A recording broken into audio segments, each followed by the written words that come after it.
I will appreciate it. I look forward to coming back. Okay, let's go to item number 3, which is tourism program alternatives. At Council's last work session, you asked that this matter be placed on this work session's agenda for action. We have been discussing the tourism program for over 2 years now. My feeling is it's time to make a decision and to move on in whichever direction Council feels is appropriate. I have, again, provided you with information that I provided at the last Council work session, and I've also talked about in this current staff report or Council report the 2 options that appear to be still on the table. At the last work session, Council said the idea of an independent city department was off the table. And so those 2 options right now are an independent organization or an organization that is administered through the Chamber under some new contract arrangement. And I've tried to outline for you what I see as some of the major steps that would need to be taken in either choice, whichever choice has been made. And the goal would be to have something in place by July the 1st of 2008. And I want you to understand that under either scenario, there is a significant amount of work that needs to be done to put a program together by July the 1st of 2008. So that's one of the decisions that Council needs to make. And the other decision that Council needs to make is the level of funding that the program is going to have. You've been presented so far with 2 options for funding, a $500,000 option and a $1 million option. There may be an option in the middle that says, you know, you start at the level where we are now and you grow to a higher level over some period of time.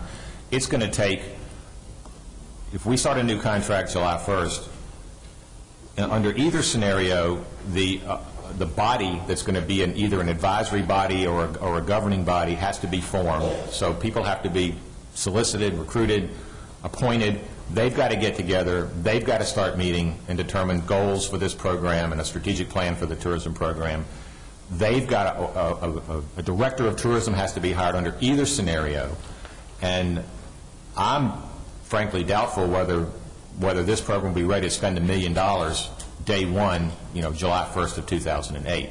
So I've been thinking more about this. Plus, I know there's been some concern about the impact on the general fund of just taking $500,000 and moving it out of the general fund into the tourism program all at once. And so my thought was, let's get a program designed, let's figure out what it is, and then let's ramp up the funding to support the program as the program matures over some period of time. So again, the fundamental question is, how's it going to be governed and managed, and then what's the funding level going to be? What I'm hearing you say, you want both those decisions maybe one for sure made today. The second piece, to consider the last part that you said, the option could be possibly to not particularly look at it in the next budget session. I just need to look carefully. No, I think we do need to look at it in the next budget cycle. I think we need to look at it immediately, and I just don't think there's a need for the absolute immediate decision right now. I think I got a pretty good sense of Council that you wanted to move in the direction of $1 million budget. But I also, as we've talked about it, have heard some concerns about a $500,000 immediate impact on the general fund. And I heard very, very early on that Council was not willing to consider the increase in the lodging tax.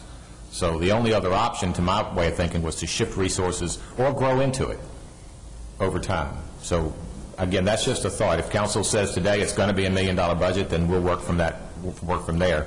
And when I wrote this report, I was thinking there's really only 2 options for the size of the budget. Well, there's not. It can evolve. It can grow. But really, the most fundamental question is, how is this program going to be run? We have been talking about this for a long time, and I know where it first came, as I mentioned last time, was some questions regarding accountability and openness, and I think a lot of that has been addressed. I'd like to see us move forward with the Chamber still running the program. I think there's been a lot of discussion. I think there's a lot of now open dialogue where you didn't know before. Now it's out there. Now they understand what needs to be done, what doesn't need to be done. So I'd like us to see on the first piece is move forward with the chamber. I think it's too late in the game to switch horses midstream right now.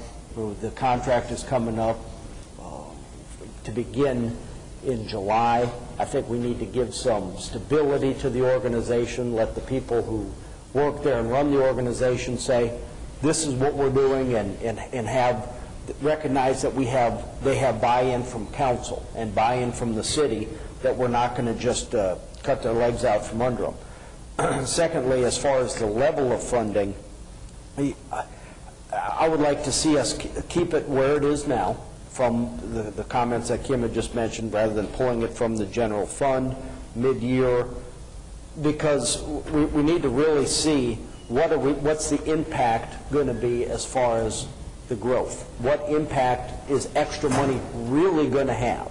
And if we don't want to just say, hey, let's fund it more just so you can spend more money. We're wanting to fund it more so we can get more tourism tax dollars back in.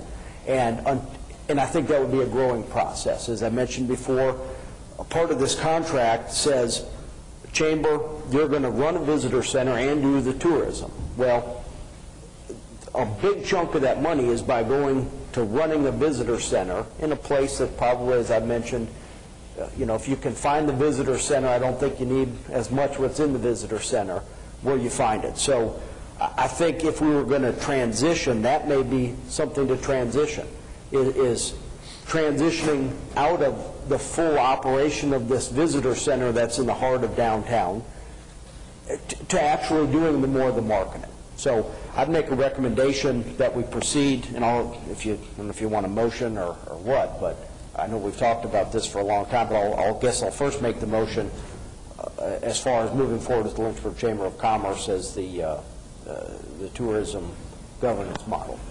Do I hear a second? Second. Okay, open for discussion. Vice Mayor Dodson, then I'll go to Councilmember Garrett. I agree with my fellow Councilman Helgelson in relation to, I think the Chamber should. Obviously, we've talked about the issue a great deal. I do think maybe Council believes that the city manager should have a role in hiring the tourism program directors outlined in our papers here, and there should be some accountability of the directors to the city council, to the city manager. I think that's a really an added benefit. So I do concur. In relation to funding, I think the doubling from $550,000 to $1.1 million, which was suggested by the Tourism Task Force, was a good goal, but I agree with the city manager maybe it's too much. But I do know from advertising, y'all know me, I like to advertise and market. If you spend the same amount of money, get the same old result. I will say now, and that's if not part of the motion, but we can consider maybe $10,000 a month, $120,000 a year on the budget coming up July 1st to help them out.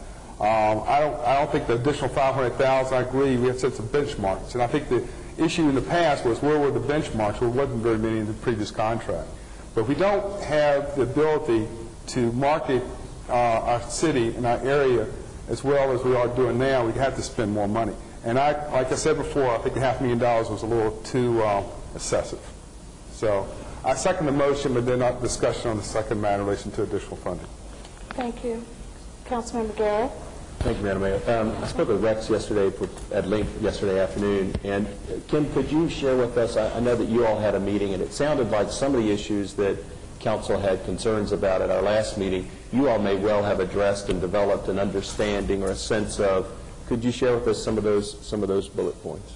Sure, and I'll refer you to your council report, but I'll read it for the people who don't have that report in front of them. Is it all intact in this? Because well, I think most of it is, and there's a choice of words that I think there's a better way to describe it. And I'll use that. If council was to choose for this program to remain with the chamber, I think what we would need to do in the next 60 days is negotiate a contract and bring that contract back to council that addresses all the issues that we've heard raised. And when we met last week, we talked about what those issues might be, and I've tried to summarize that here. And this is maybe not all-inclusive, but I think we got the big points. The issues to be addressed in the contract would include mutual responsibilities. One of the weaknesses of the current contract is it says the chamber's going to do all these things, and it basically says, well, the city's just going to kind of keep your hands off, and that has led to some issues, I think. the amount of funding is certainly something that needs to be addressed, and I think we have heard concerns about financial reporting, accountability, and transparency, and so those three things are listed here.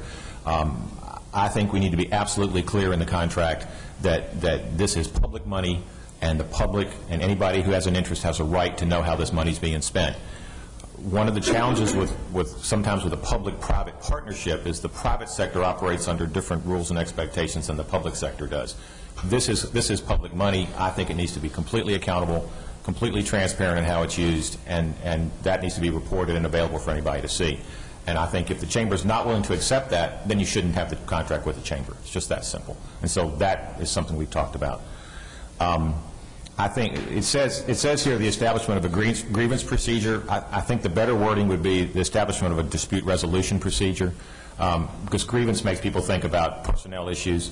But if there's a dispute, if somebody at a attraction or in the hospitality industry or somebody has an issue with how the program is being run, how are we going to resolve that dispute? I think it needs to be potentially resolved mutually between the Chamber and the city, and not just saying, well, Chamber, you're running the program, you're going to have to deal with that. So I think we need to talk about that, how that would work in the contract. I think we need to talk about the makeup and the responsibilities of whatever kind of a board, and I do believe there needs to be a board of stakeholders. Whether it's an advisory board or how much policy role it has needs to be clarified in the contract, what the expectations are for that board and how it's going to function. And then I do think, it's already been mentioned, we need to have benchmarks and performance measures. How are we going to measure whether this is a successful venture or not? Are expectations being met in terms of whether it's heads in beds, growth in the transient lodging tax, visits to sites, or however we think is an appropriate way to measure that. I think we need to be clear about how funding from the Chamber, from the tourism dollar, is paying for the Chamber's support, whether that's administrative support or space or overhead or copy machines or whatever. You know, I think we need to be clear about that, how we're going to measure that, how we're going to verify that. And that's going to become particularly important when the Chamber moves into a new building, because I think it's reasonable to assume that the square foot cost of operating a new Chamber building is probably going to be higher than the square foot cost of a building that's basically expired its natural life. I hear some agreement with that from some Chamber folks.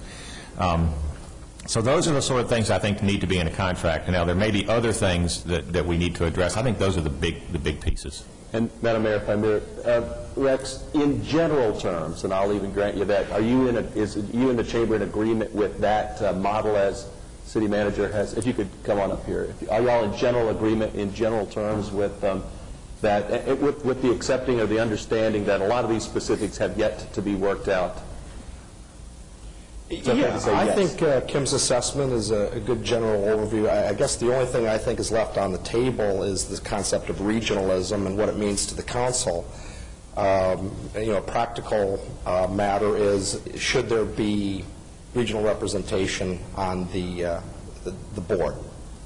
And we can make that call, but I think that's a policy matter that's best decided by council. And Kim, how would you respond to that? Because that was that's one of the things that was on my list. I kind of saw that as a subset of this statement here that says the makeup and responsibilities of an advisory or policy board. But I think that is a fundamental question. How big is the board? For one thing, is it going to include stakeholders? If it's 7, you're going to limit the potential for stakeholder participation. But if it's 27, that's too big, in my opinion. And then, do you seek regional representation in some way? Well, I have considerable comfort level with what you two gentlemen have worked out.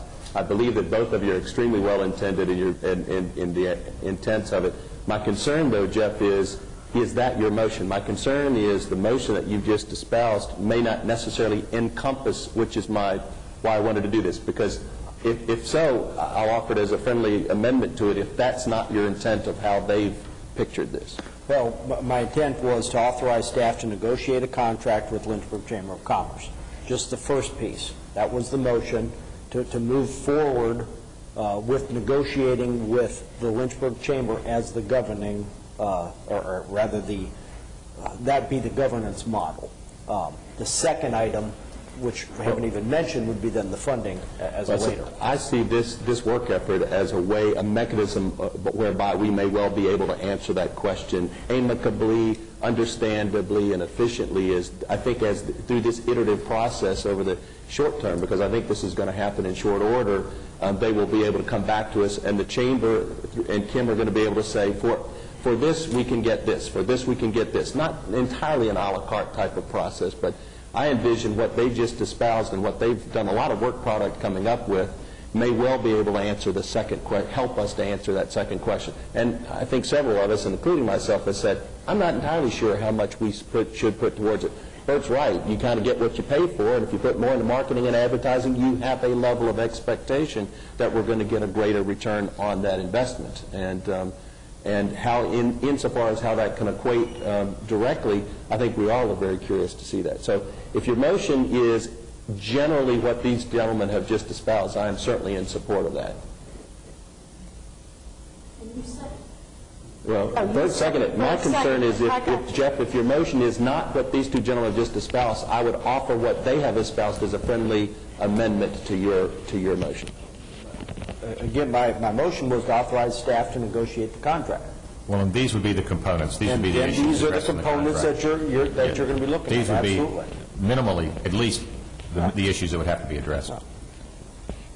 So the answer is yes. Absolutely. Yeah, because they're beginning the procedure, and that's part of the negotiating procedure, is to say, hey, here's the things that we have to do, and here's the things that we have to have for accountability, for transparency, for proper governance. Let's list these, and that makes sense. So, Okay. Councilmember Johnson. Madam Mayor, I'd just like to commend our city manager and the chamber, Rex, and their staff coming in and overtime. This has been an overtime process and going through those ups and downs with it, but I'm so glad to see that we're going to be able to move forward in this direction with the chamber, and I'm going to be in support of this. I'm not going to be in support of this, and it's not because in any way I want to impugn the character of any of the parties involved. In fact, I got a call back from Rex just, we've been trading phone messages for the last couple days, and so I'm very pleased that finally we have been able to ask some of these questions, but I want to point out just a few things. First of all, Kim said that sometimes there's difficulty because there's a difference between public and private ways of doing things. I don't think that's true. I think when we look at the contract that we've had, there's not a member of the chamber, all private businesses, that ever would have signed a marketing contract with the stipulations that were there. I don't think private industry would accept that contract, so I don't understand why there would be such a difference. But you know what? That's water under the bridge, because that's our fault. That's our fault for having a contract initially that didn't have all the stipulations in place that we're now talking about. So the fact that those stipulations will be added into the next contract is a very positive development, and I think it fits well with what some of my fellow council members have said, that we're going to move forward and make progress and tighten things up, and that's great. That's great. To this day, however, and I do want to point out that after the last meeting, some of the quotes that showed up in the paper from some chamber board members were a little disconcerting. We couldn't be more transparent if we came in naked. Well, you know what? Within a week, it took about a week, I did get an email from Dr. Stott with some budget numbers, which we had already seen, which are absolutely no more transparent than what we started with. I'll point out that there was one statement that the figures, the amount that the tourism program puts into office supplies, software, telephone, audit equipment, et cetera, amounts, if we had the $1.1 million budget, would be $70,000 or less, which is less than 10% of the total budget. It's absolutely irrelevant what percentage of our budget those costs are. I mean, that's just an irrelevant number. What matters is what percentage of the chamber's budget that is, and how we derive those numbers. And I still don't have that information, although I will say that Rex did call me today. I want to give you credit for calling me today and saying, oh, no, actually, the formula's out there, although we still don't have it before us. We still don't know what it is. I want to know, for instance, and these are the only questions I've been asking, when you include support services, well, let's start with utilities, custodial, repair and maintenance to the building. How do you derive these numbers? Is it by per capita people in the building? Is it by square footage that the tourism program uses? How do I know that? Why am I subsidizing an inefficient building, for instance? And how do I know that if I'm taking up only 10% of the space, that I'm only paying for 10% of the space if I have never seen the formulas that explain to me what portion of your overhead I'm paying for? So that's what real transparency is, and to this day we still don't have it. We still don't have that. When we talk about support services, and I got a longer email from Rex, I think we all did, that talks about how sometimes you do put some of your folks on tourist jobs and we pay out at their hourly rate. Perfectly appropriate, absolutely right, provided that we're paying people hourly rates that are commensurate to the task. That is, if we're paying an auditor to audit the books of the tourism program, it is absolutely appropriate that we should pay the going rate for an auditor to audit those books. That's perfectly fair. On the other hand, if we've got a crunch on and we need to stuff a bunch of envelopes and we've got some staff people who usually are higher paid staff people coming in and doing a quick, we got to get this stuff out or we got to pull this report together, I don't want to be paying $100 an hour for someone who's a high paid staff member to be doing a job that we could attempt out for, $12 an hour. Am I arguing that you actually did that? No. I'm merely suggesting that I have no way to know that you didn't do that because I have yet still not seen how these costs break out. This is the kind of stuff that any business person hiring a marketing firm would want to know. What am I paying? What are the margins? How is this competitive in the market? Am I paying a reasonable cost? I can go on with a variety of those sorts of examples, but I think they all fall into the same category. And frankly, Kim has said just now, City Manager Kimball Payne has just said that he concurs that those things have not been ironed out well enough in the past, and that those are the kinds of things that should be ironed out in any future contract. And I applaud that effort. I think that's the way to go. But here's my problem. 5 years ago, the city manager in a meeting suggested that financial reports be released. And the council executive committee refused to do it. That started a process. It was 5 years ago when issues about transparency got started. Okay? I've been on council for 4 years and have asked questions like this all along. Haven't gotten the reports. Dr. Scott said, well, I'll give you those reports tomorrow. Well, I won't hold you to tomorrow. Within a short period of time, you did give me information, but it was the same information we already had. No additional transparency there.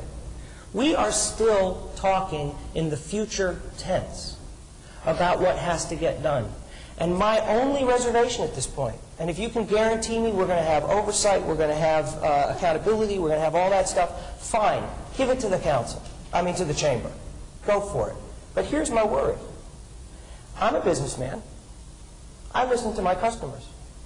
If a customer of mine were complaining about transparency and oversight for a 5-year period, and they were so worried about it that they put a task force together to study the matter for over a year, and I knew that my contractor were in trouble, when it came time for me to make a proposal, I would have built right into that proposal responses to every one of their concerns. I expected the chamber, and I would have been happy to vote for it, to come forward with a proposal that says, you were worried about transparency, this is what we offer to fix that. You were worried about governance, this is what we offer to fix that. But what we got was identical to what we had. Vice President of the chamber reporting to the chamber board who's in charge of tourism. That just tells me that they haven't been responsive to our concerns. And had they been responsive, I'd be with all the rest of you guys and I'd vote for this in a heartbeat. But after 5 years of unresponsiveness, my confidence level is just very, very low. Unfortunately, that means we're going to have to rely on the city manager to be the hawk out there, keeping an eye on everything, because frankly, we don't have a track record to show that it's going to work any other way.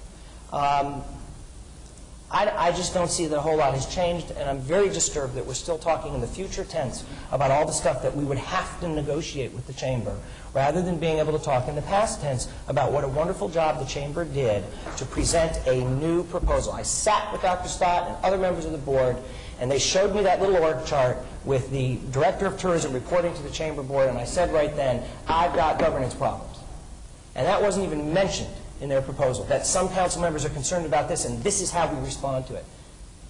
That's not very good salesmanship for an organization that wants a contract, and so I wonder how they're going to be able to sell our city.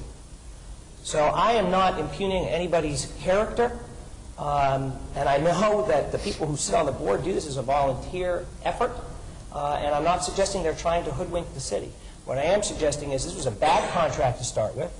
Shame on us, not on you, on us. We signed it. We shouldn't have signed it however many years ago we did. But when I get a suggestion back that we should basically keep things as they are, and then I have to have the city manager say, no, we're going to chase you down on these items, my confidence level is low. I hope it works out great. It is obvious I'm going to be outvoted, and I don't want to belabor it any longer. I think we should go ahead and vote. Well, other people can speak their piece, but I'm not going to rebut anything that anyone says. I just want to communicate very clearly that it is not irrational for me to be worried about transparency. I think if you ask the city manager and if you ask the deputy city manager if we have a history of transparency issues, they will answer yes. And if I ask the city manager, did you see in their new proposal any specific response to the concerns about transparency, I believe he will say no. That's enough for me to be concerned. And that's all that I need to be clear on.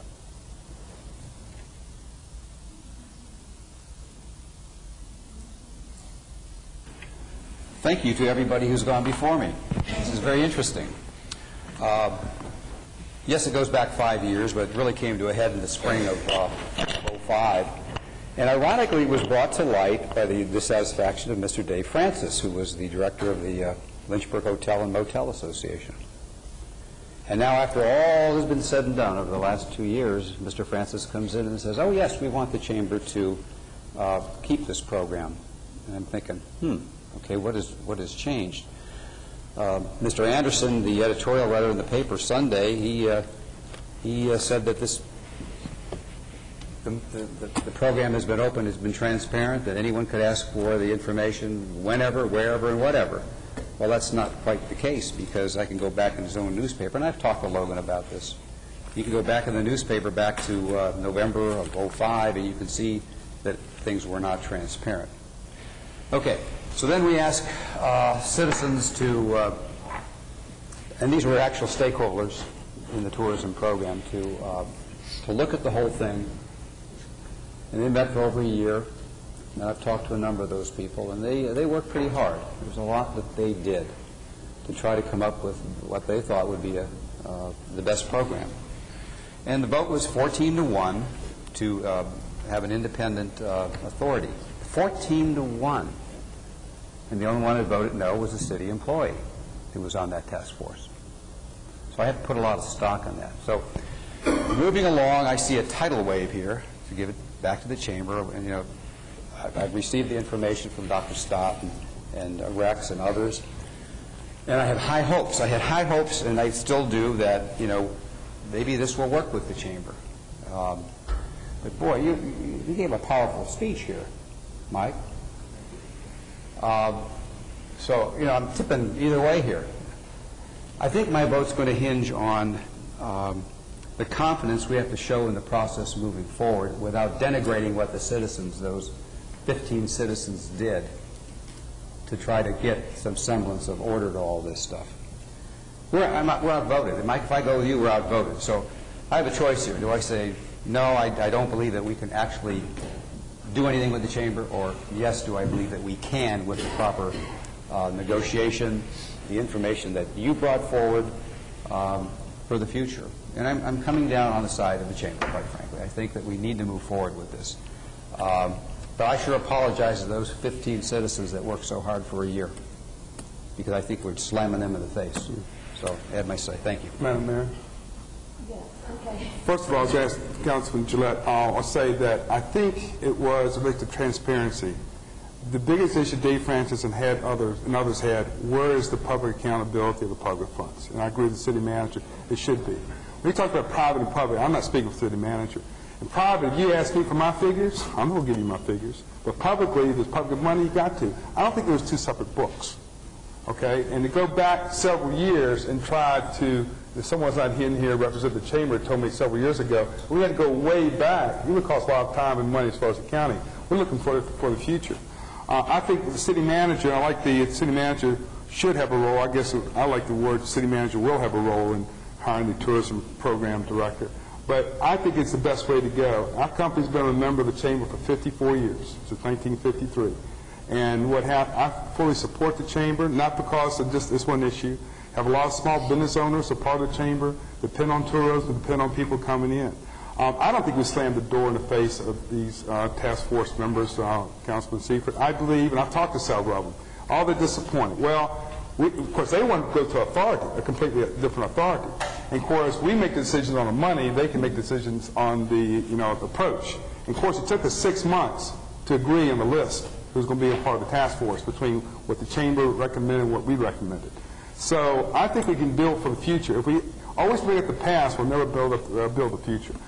Is this the best case scenario? I hope one day we'll have an authority. We all know that most motel rooms are in the city, and we all should all know that Board of Supervisors, I believe, in Campbell, Bedford, and Amherst are not going to be funding this from their general funds. So I think we have a good situation. We've got a great city manager. He's a good negotiator. He can work with the Chamber, and we'll come back with a better product than we had before. So let's not let our past dictate our future. That's where I'm coming from.